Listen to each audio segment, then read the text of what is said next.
لو فاكرين ان صينية السمك بالبطاطس بتحتاج مية علشان تستوي، او ان البطاطس لازم تطلع ناشفة ومجلدة، فالوصفة دي هتغير كل اللي تعرفوه عن الطبخ. انا نجوى ابراهيم، في الفيديو ده هقولكم على سر السمك اللي زي الزبدة وبدون نقطة زفار. اول حاجة بنجيب الكبة ونحط فيها توم مفروم وفلفل وكزبرة خضرة ومعلقة كبيرة بابريكا ومعلقة صغيرة ملح ومعلقة صغيرة فلفل اسود وكمون وعصير 4 ليمونات و4 معالق زيت. وبعد ما حطينا المكونات دي في الكبة نفرمهم فرم متوسط، مش عايزينها مية، عاوزين التتبيلة يكون ليها قوام علشان تمسك في لحم السمك وتتغلغل جواه. بعد الكبة الخليط ده هيتحول لريحة جامدة هتقلب المكان. شايفين القوام واللون؟ ده بقى السر اللي هيخلي صينية السمك في حتة تانية. هنعمل فتحتين او 3 في كل سمكة بالشكل ده عشان تتشرب التتبيلة كويس وتستوي بسرعة.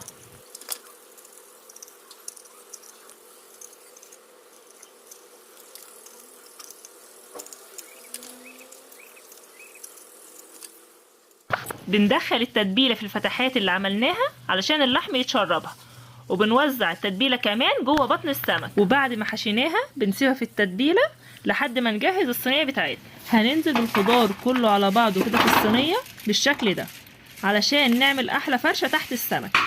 بعد كده بناخد معلقتين من التتبيلة ونقلبها مع الخضار علشان يتشرب نفس الطعم.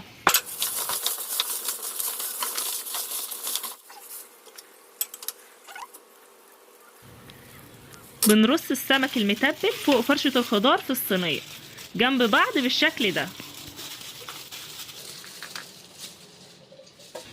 بنرص شرايح الطماطم والفلفل على الوش علشان تدي الصينية شكل يفتح النفس وتتسبك معاها في الفرن.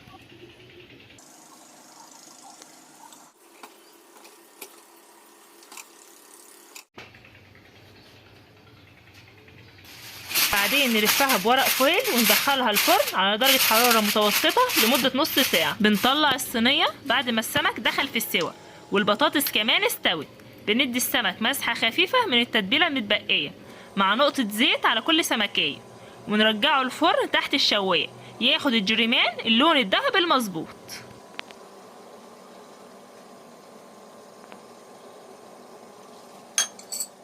شايفين الجمال واللون الذهبي؟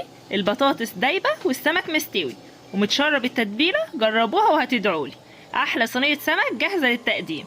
تقدموها بقى مع رز وسلطة خضراء وبالهنا والشفا. معاكم أكلة وفكرة.